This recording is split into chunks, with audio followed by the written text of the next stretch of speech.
Hello everyone, welcome to the When It Worked podcast show with your host Julian Leahy. Today I'm joined by the fantastic Gregory Mohr, Tanya Fox and David Dippong. Welcome to the show, guests. Let's get the music on. Let's get this party started. All right, Gregory, we're going to play Jeopardy. The categories are comic strips, going to fur. These are all words that have fur in them, not necessarily about fur, like furtive, for example. It might surprise you. It's Good to Be King, Diet Fads, and State of the Union, which is old American political history, I think. Gregory, what would you like to kick things off with? Julian, let's go for comic strips for 100, please. Sounds good to me. Comic strips for 100. Oh, it's glitching. There we go. The comic strip character was torn between a summer camp flame named Peggy Jean and a little red-haired girl. Comic strip character, summer camp flame named Peggy Jean and a little red-haired girl. Does that ring a bell? Yeah, about who is Charlie Brown? Charlie Brown? That's the one. Well done. That's 100. You are still in control, Gregory. Comic strips for 200 then. 200. In 2010, Miss Guyswhite said her creative biological clock was ticking and entered this strip after 34 years. Not a clue on that one. Not a clue. It must be one of the catchphrases. Any idea on the comic strips? Creative biological clock. Okay, so Miss Guyswhite, it's a female. We've got 4 seconds left. Anyone wants to jump in? Let's take a look. Kathy. Oh, yeah, I do remember that one. Okay. Now, Gregory, you're still in control. If you get this one wrong, we're going to move to either Tanya or whoever gets it correct. Gregory, what would you like? Comic strips for 300, please. Comic strips. This Scott Adams title guy with a gravity-defying tie accidentally invented a death ray that interested North Korea. I remember this one. He was a guy that kind of worked in IT, and he was kind of miserable, and the management. He had glasses. I can make a guess. Gadget? Yeah. Yeah, I can take a guess. First one to guess gets it. Dilbert? I think Tanya got in there. She started a little bit early. Well done. All right, you're in control, Tanya. Dilbert is correct. 300 points. Well done. Oh, well. You know, I did good on this one, so I'll take comic strips for 400. Everyone keep loves trying. Comic strips. Duke has been Governor of America Samoa, GM of the Redskins, and a lobbyist for the NRA in this comic strip. Duke. Oh. Ooh. I think he was like a sidekick, maybe even a toy sidekick.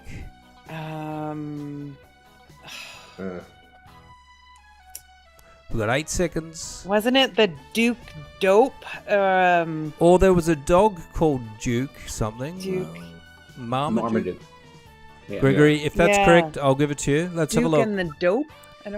Duke and the Dope. Doonesbury. Never heard of that one. Oh. Anyone heard of that? Yeah. Yeah. Oh, you all have. Okay. All right. From my childhood in the Sunday paper. It's Sunday.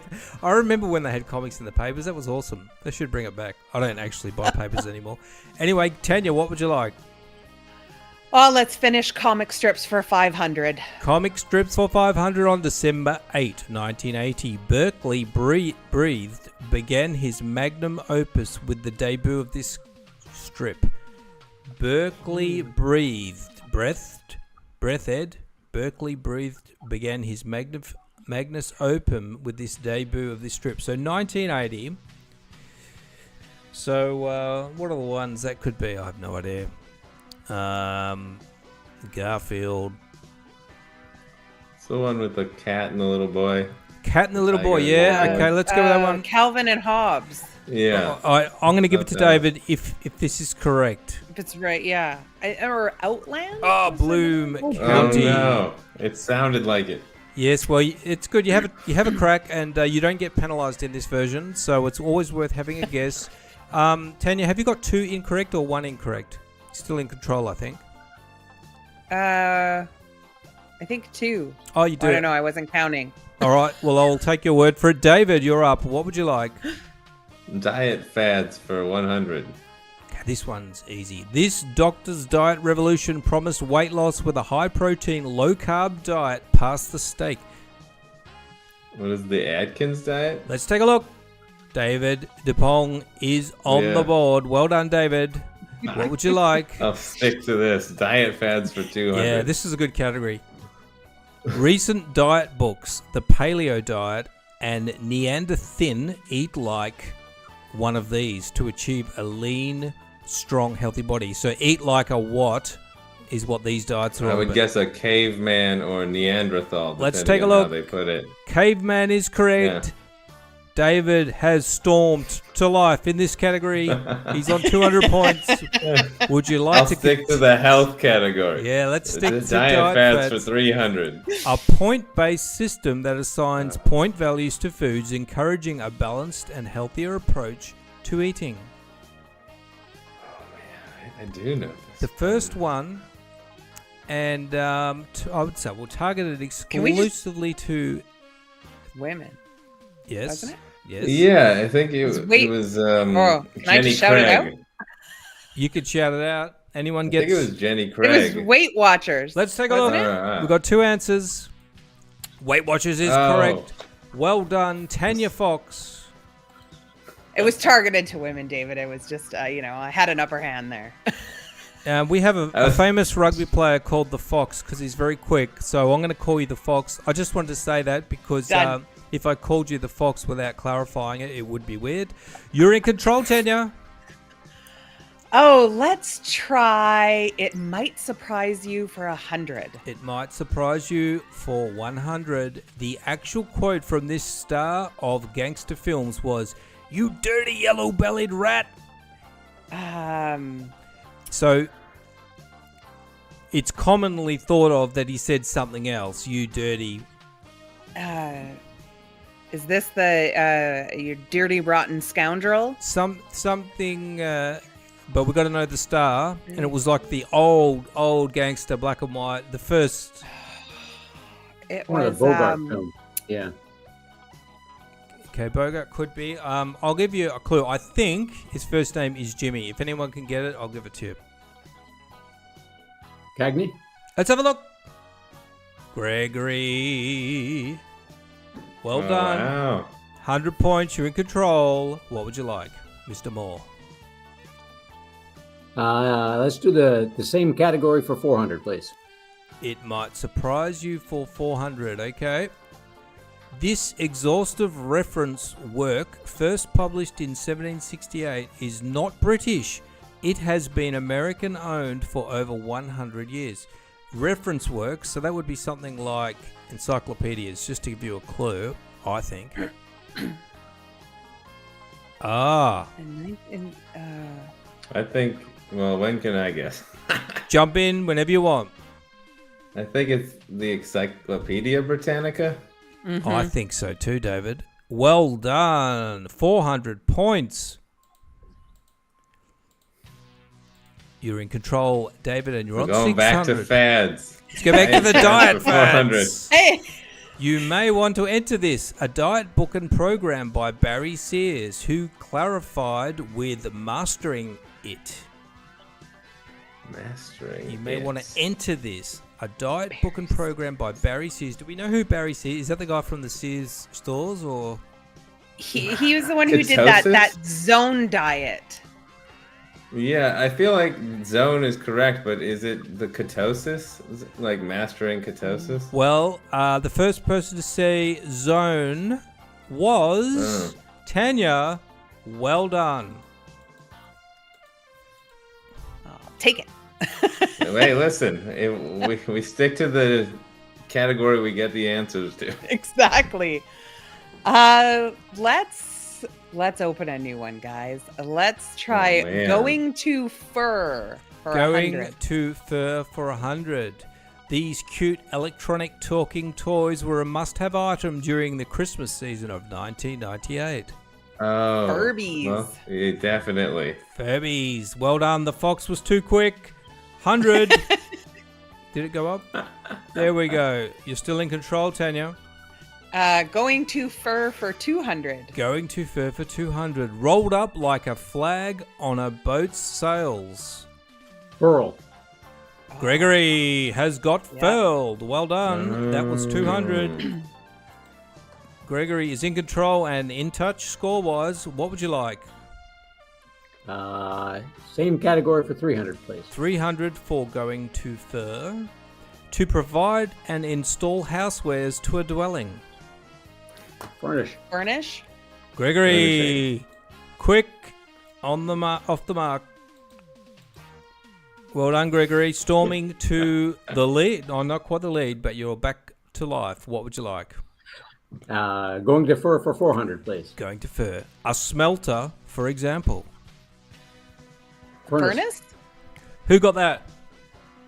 I mean, that was a photo finish. David, that was. Fox got that one. I think that Gregory just got it. Does Alright. everyone agree with that? Sure. Sure. Okay, good. I just don't want anyone getting upset. 1, 2, 3, 4. Still in control. Gregory, continuing on. What would you like? Going to fur for 500. Going to fur for 500. A wild or violent anger. Furious. Now, was that David Dippong that got that? Yep. It was. Okay. I might have to bring back the buzzers. You guys are really quick. David, what would you like? I'm closing out diets. Yeah, back on the diets. I This just want to chef know. followed up with his Now Eat This cookbook with a Now Eat This diet. What, Chef, That was Jamie Kennedy? Rocco. I don't know what his If last if you name get is. if you got that Is it name Rocco correct, Despirito? Rocco D. I don't know what his last name Despirito? is. Yeah. all right. So we had Tanya say Rocco first, and David said Despirito second. I tell you what, I'll give you 200 points each. Yeah, we should Great. split that. We got half and half. You guys should, yeah. There you go. There's so many. All right, Yes. I'll say you're still in control, David. How about it's good to be king 500? Okay, now these are all types of king words like kingfish, for example. So not just about royal kings. Was that 200, David? No, let's go 500. Let's 500. go He's going extreme. big. This Let's go into the tragic end. title character laments, I am man more sinned against than sinning. I am a man more sinned against than sinning. So it sounds like a really old Shakespeare type situation. Does it have king in the name? Yes. Or is it? King Lear. King Lear, King Lear? is correct. Well done. Oh, Tanya wow. Fox. The fox is fast. You're in control now, Tanya. It's good to be king for 400. It's good to be king for 400. In this 1996 film comedy, Woody Harrelson takes an Amish bowling prodigy under his wing. Oh, man. Something king. Ooh. Kingpin. Kingpin. Oh, Kingpin, yeah. yeah. That was Gregory. Was That that was Gregory. That was Gregory. Yep. Bill Murray, Woody Harrelson. Oh, I'll have to watch that one. Two of my fantastic. favorites. Yeah, Well done, Gregory. that was a good What would you like? How about good to be king for 300, please? Good to be king is the new favorite category. It means any large sum of money, such as the 150,000 marks paid to bring Richard I back to England in the 1190s. A king's ransom. Let's take a look. David Dipong yeah. for 300. Well done, David. You are on 1,600. Tanya's on 1,800. Gregory is on 1,500. Very tight race. What would you like? It might surprise you, 500. It might surprise you, 500. It's not one large bone below the waist, it's 5 bones. The coccyx, the ilium, the ischium, the pubis, and the sacrum. What do we call all those together? The pelvis? Let's take a look. David Dippong for 500. Good job. All right. Stormed to the lead. David's on 2,100, 1,800 for Tanya, and Gregory, the silent assassin, for 1,500. What would you like, David? It might surprise you, 300. It might surprise you, 300. Contrary to popular belief, this furry critter does not commit mass suicide in times of overpopulation. Gregory, was that lemming? Lemmings. Lemming is Wow. correct. The assassin I didn't strikes. even know that about him. 1,800. You're in control, Gregory. It might surprise you, 200. It might surprise you, 200. Despite the opportunity, this November 1965 event in New York City did not result in a mini baby boom 9 months later. New Year's Eve? Blackout. Blackout. November. Okay, so we got Blackout from Gregory, New Year's Eve from Tanya. I've totally A missed the blackout November. was Gregory. Wow. I guess you didn't have anything else to do. Make That's babies. before smartphones. Yeah. All right, Gregory, what would you like?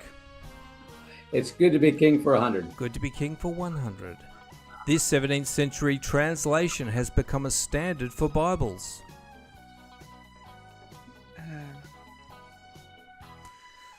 Oh, King something edition. Oh. I don't know. I don't Some- know that one. We've got 9 seconds left. May as well have a guess. The King Edward's edition. Let's take a look. The assassin, King James. James. Oh no. Okay, now what are the scores? 2,800, 2,100. Gregory, you're still in control. One last chance. It's good to be king 200. Though Elizabeth was on the throne, Kingsley Amis titled his guide to correct usage this.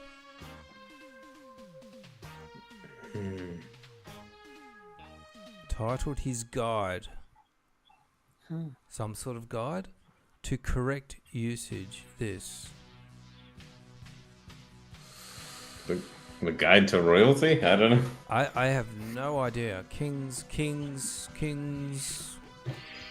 2 seconds, 1 second. The King's English. Okay, so they Oh. came out with a correct way to speak, which we all ignored. Now, Tanya, you are now in control. State of the Union 200. This is a scary This is category. not going to be a good category The for me. westernmost states to stay loyal to the Union were California and this one that had just been admitted in 1859. Westernmost states. Man. Oregon? May as well have a guess. David's got Oregon on there. I took mine. You got to take your shot. You got to take a shot. Nevada. What was that? Nevada. No idea. I'm married. Time's up. Let's take a look. Oregon. Oh wow. Was that what you said, David? Yeah. Well done. Listen, there was only a couple over here. I had David's David's in the lead and in control. State of the Union 300. Turnabout is fair play. It succeeded from a Confederate state and joined the Union in June 1863. Turnabout is fair play. Oh man, I'm just Succeeded. Gonna So guess. the Confederates were the southern ones. Is that right? Yeah. So they I'll broke. just guess Mississippi. I have no clue. All right. Anyone else want to have a guess? They broke off from the Confederacy. Time's up. Texas? Didn't Texas? West Virginia. I can't imagine Texas breaking away from it. I don't know. All No, I right. feel like it was too early. Or maybe they went into it. I don't know. Anyway. You're in control still, David. State of the Union for 400. 400, going big. A senator from this state said, having been the first to enter the Union, it would be the last to abandon it. Who is the most sort of Union stronghold in the... this is the Civil War, is it? I'm going to go Virginia. Interesting. I would have thought that would have been in the Confederacy. We've got 9 seconds. Is Delaware a state? I'm in Canada, so. Oh, right. You got as much clue as I do. I mean, Okay. you could Delaware. throw in... Anyway, what was the first guess that you had, David? I just... Classic Virginia, not the Okay, Western Virginia. version. All right, let's have a look. Oh, my God. Delaware. Tanya, out of Oh, nowhere. the Geography Canadian is- takes it. Geography is not my strong point.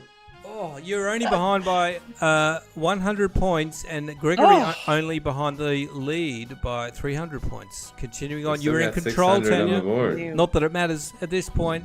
What would you like? Yeah. State of the Union 500. Let's go. Going for big. Man. It stayed in the Union, but the Confederacy also admitted it in 1861. It was in a compromising position after all. Georgia? So, somebody that was kind of playing both sides.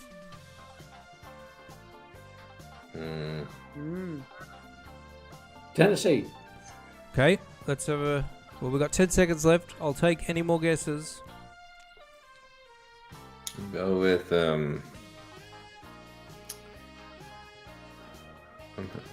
Mississippi again. Okay, It time's wasn't up. right last time. Missouri. Oh. Okay, you're still in control, or you've got no choice. It is 100. This Union State's 6th Regiment was nicknamed the Minutemen. Its 20th was the Harvard Regiment. Massachusetts? Boston. Well, that would be Massachusetts. Let's have a look. And David Yeah. Dipong finishing off with 100 and solidifying the lead on 2,400, followed by Tanya on 2,200 and Gregory on 2,000. That was a great game. Well done, David Dipong. You're the winner. And you can also come back to the Champions Round when we organise that, and we're having actual cash prizes, should you be available and wish to ever do this again. And all right, let's continue on. Now, we've got Gregory over in the left spot. Gregory, tell us a bit about what you're doing. You're a best-selling author, and you know all about franchises. Tell us a little bit about what you're up to. Well, basically what I do is guide people through the franchise process of finding franchises that are a good fit for them on that. And So I help people. Yeah, go yeah, ahead. continue on. So you help people that are they wanting to turn their company into a franchise, or are they looking for franchise opportunities? Both, actually. Most of the time, the people that come to me are looking for franchise opportunities, and they're kind of a bit confused about which franchise opportunity would be the best, how to go investigating it, and I eliminate all that confusion. I advise them on which franchises are good to look at based on what they tell me that they're looking to accomplish, what their goals are on that. And we can also help them turn it into a franchise as well, a business into a franchise if they want to go that route. But most commonly, it's people looking to get into a franchise. Is that right? That is correct, Julian. Quite a bit. That's probably about 95% of my work is helping people determine which franchise is best for them. And what do people tell you that they're looking for? And then we'll go to the next question after that. It really depends on the person. I say in general, what they're looking for is a path to pretty much financial freedom down the road. A lot of them are corporate, what we call corporate refugees, who are trying to get out of the corporate world and want to go into business for themselves, soon to be entrepreneurs, or they want to stick with their jobs and they want to do something semi-absentee and just have an investment that helps them to get to where they want to be a lot quicker. Are there some, do you have a better chance if you are getting your sort of elbows dirty, or are there quite a few that are quite fine to do passively? But it's about 50-50 for the number of people that I work with on that one. that do that. And there's plenty of franchises out there in many different industries. The service industry, people don't know about, semi-absentee, brick and mortar where everybody sees, semi-absentee in those as well, or full-time. Each franchise is different, and it just depends on what they're looking for. But just about every industry out there has a franchise in it, and every industry has a semi-passive franchise opportunity in it as well. Interesting. And do you have any data on what type of success versus failure rate is out there for people getting into franchises? When I'm looking at franchises for them and bringing back the ones that I feel are a good fit for them, the individual success rate for franchises that I bring back to them are generally between about 85 and 90% or higher. Yeah, that's good. I knew it was quite high with franchises. What are some franchises that are really sort of popping up at the moment as hot ones? Can you talk about that? I sure can. The hot ones that I've been putting people into this year are the grounds guys with Neighborly Brands, which are groundskeepers. Let's see, 1-800-Water Damage, the Belfour Group, the largest restoration company in the world, actually. And Neighborly is the largest home care franchise in the U.S. Franchise system. They have many franchises underneath them. I also do 1 Hour Heating and Air Conditioning, Benjamin Franklin Plumbing, Mr. Sparky Electrical. Those have been the ones that have really been taken off this year. I found a lot of, especially real estate investors who have dealt with those before, they feel those are just the hot brands, just because during our pandemic issues, those are the type of industries that really stood out, and that you really have a lower investment, and you can still make a great deal of money in those on there, even more than some of the brick and mortar franchises you may think about. Have you seen any of these cookie franchises? I talked to somebody that was involved in these, and they are tremendously successful businesses. I can't remember the name of them, where they have all these gourmet, like super stacked cookies. Have you seen those? Mm-hmm. Crumble Cookie comes to mind on that one. Yeah. Yeah, it took off quite a bit. People are really like that on that. It's a brick and mortar, a little bit more of an investment if you don't mind going that route. But it's more of a personal preference on that one. But yeah, Crumble Cookie is doing very well. Yeah, those ones you got to make all the dough yourself. There's another one called Dirty Dough, I think, and they've got all these machines that do it, which is a lot more passive. But that's interesting. And what are sort of some mistakes that people make to avoid, I guess, when selecting a franchise? I have on my webpage 7 mistakes you should avoid when looking to do a franchise. So just a couple of them are: get to know the industry. It doesn't matter if you're, in that industry. I didn't know anything about it to begin with, but if you want to get into a different industry, then get to know the industry. Don't discount funding on that. So look at funding options on there. Always talk to as many franchisees as possible to get a good feel for that franchise business itself. That'll be part of the process you should go through, and that we'll take you through. But talk to the franchisees who are running that business, and talk to as many as you can until you get a good feel for that business. The franchisees you talk to are absolutely brutally honest with you, and they will tell you exactly how things are going, good or bad. They're good people. So always do those. And if somebody was to have a chat with you, what's the process, what's involved, and can they speak to the franchises through a meeting that you arrange? Yep, I will arrange all the meetings with them. They can talk to me. My services are free to all the people that I work with. Franchisors pay me a referral fee if they decide to invest in one of the franchises I introduce them to, and I work with about 500 different ones. First step in the process is simply pick up the phone and give me a call, or schedule a time with me on my website there, and we'll talk about what your goals are. I have a very simple step-by-step process that I take people through, getting to know them, getting to know what their goals are, where have you been, where are you at now, where you want to be, and then I already know who the franchisors are looking for in the successful potential franchisees. I just need to know what you're looking for in a potential franchise, and I can do the matchup. Save you a lot of time. Excellent, wonderful, and that's very interesting. I know I'm interested actually in franchise businesses, and I know a lot of other people are. So if you want to have a chat with Gregory with a free service, get some info, that sounds like a bit of a no-brainer. I'll put Gregory's LinkedIn in the show notes if you want to hit him up, as well as the website. Thank you very much, Gregory Mohr. Thank you, Julian. And we're going to move over to Tanya Fox. You've done a bit of dabbling in franchises as well. You've owned service, retail, and franchise business, and you're still running 3 of them today. Tell us about that. Well, I really kind of jumped in, not coming from any background of franchising in my family and or business. Everybody was kind of government or military. And so I was kind of the one who branched out and just fell in love with it. So 25 years later, here I am, still doing it, still getting asked by family if it's what I want to do for the rest of my life. And so now what I spend my days is helping other entrepreneurs learn how to use collaborations in their business, because it's lonely being an entrepreneur when you don't have that franchise base behind you. Yeah, so what is collaboration, and how? I mean, we know what it is, but in terms of business, and what does it mean to you, and how should we use collaboration, and why should we? Well, and it's true, like you said, it's a word that kind of gets thrown around a lot these days.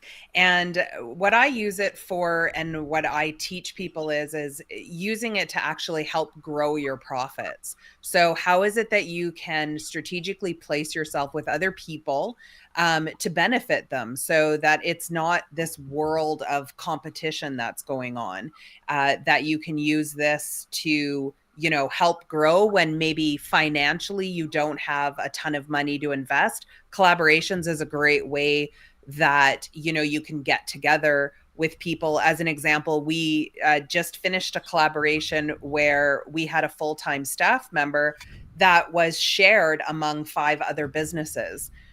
So there's anything from that to, large collaborations that you see like Red Bull and GoPro that have these, large, huge things. But it can be something simple as just getting tasks done that you need around the office, sharing an employee, helping to create larger ad space. There's tons of different things that you can do with it. So we deal with everything from the smallest ones to big, large, complex collaborations. Wonderful. And how do you work with people? What if somebody wants to speak to you and get involved with what you're doing? So we have quite a few different things. Our website that you have showing up is the way that you can find all of the ways to contact with us. We have a year-long program that we take people through. So we help you step by step in a group setting. So to find people to collaborate with, how to do it, how to make it successful. I also just recently wrote the book on it. So it's a simple step-by-step guide to get started that takes you through what is a collaboration, how to discover it, how to find people, right to the very end of completing it, and then rinsing and repeating it. And can we find your book on the website? Has it got some info on there? Yep, you can find the book and more information about it, and all of the links of where you can buy it on the website. Awesome. All right, that's foxtalksbusiness.com. Thank you, Tanya Fox. Thank you. All right, now we're going to head over to the real estate guru from Southern California, David Dippong. Welcome. Thank you. All right, so you are all over the place. LA, Orange County. Where do you mostly work?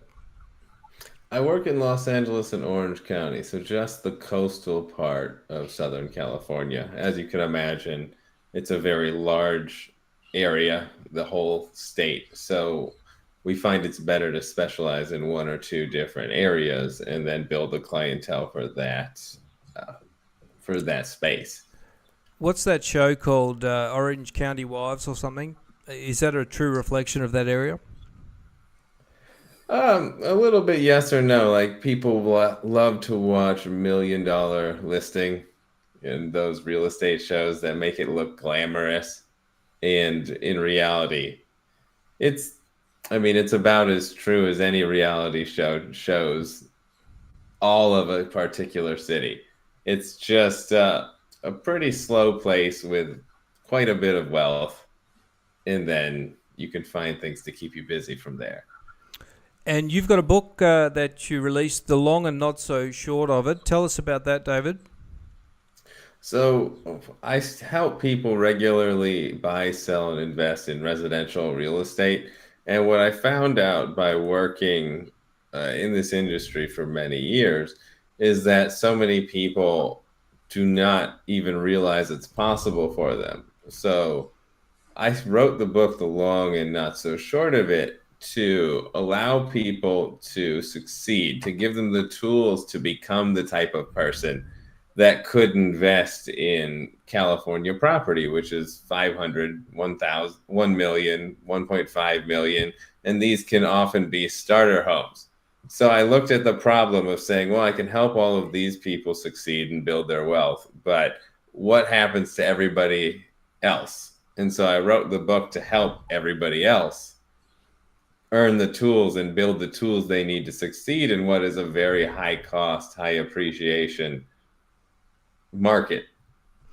And you also talk about how people can prepare themselves and their children for home ownership and real estate investing long term. Is that something we should be doing, and how should we do it? So many people forget about real estate as a financial freedom tool. They look at it as a home. They look at it as a short-term, with a short-term instant gratification mindset of like, I'll buy the home, I'll move into it, it'll be good. Whereas if you take a look at inflation over the past 30 years, your cost of living has literally doubled. And if you buy and pay off a home, it cuts your cost of living in half. So if you buy and pay off 2 homes, let's say you put 5% down on 2 homes in your 20s and 30s, you start early. By the time you reach retirement, you'll be living for practically free in your own home that's been paid off. And then you can actually thrive. You can actually retire. You can actually live that life you've always wanted with all of the investments you made from your career, with your 401k, with your Social Security, with your stocks, bonds, mutual funds, anything that you invested in, any money that you saved in the meantime can all go towards you actually living your life by design. If you don't owe, 40% of your income, 80% of your income on your properties, if they are instead generating wealth for you and generating positive cash flow for you. So I always recommend people getting started as early as possible. Even if they don't want to live there, you could find a place you can afford and put 5% down in your 20s and let time do the work for you. And David, if somebody was to come to you and say, look, I've got, this much equity in my home, I want to become a, property investor, what's the strategy that you would use and recommend for them? Well, I recommend that they don't sell their home. Selling a home is one of the biggest ways to spend money, to pay taxes. What I recommend is waiting until the home has enough equity that you can pull it out and buy another property while keeping the one you already have. The goal is to make sure that the one you already have isn't any more expensive than what it could rent for per month.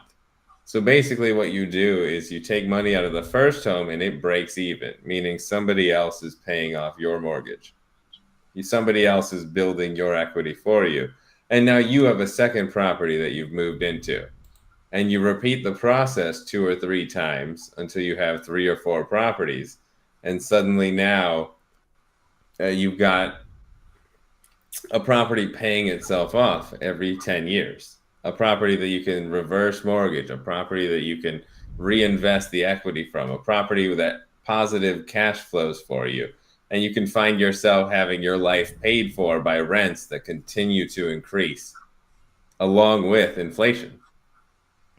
And David, do you work with people just in the local area, or do you also help people all around the country? So I coach people on life self-development and real estate all over the country. I work with them directly if they're in California, but I refer them to people that I know match their goals in whatever state, city, region that they're in if I can't work with them personally. So because I'm not licensed in every state, I make sure that when they come to me and we figure out what their goal is and we work backwards to break it down into, let's call it small, achievable weekly steps, that I put them in the hands of somebody in their area that has the same goals as them, that has regularly succeeded at what they want to do, so that they are in the best hands and have the highest chance of success. Wonderful. And if you want to have a chat with David and get some, turn your equity into, an investment, I suppose, and start purchasing more properties, what's the best way to contact you? What are you most active on?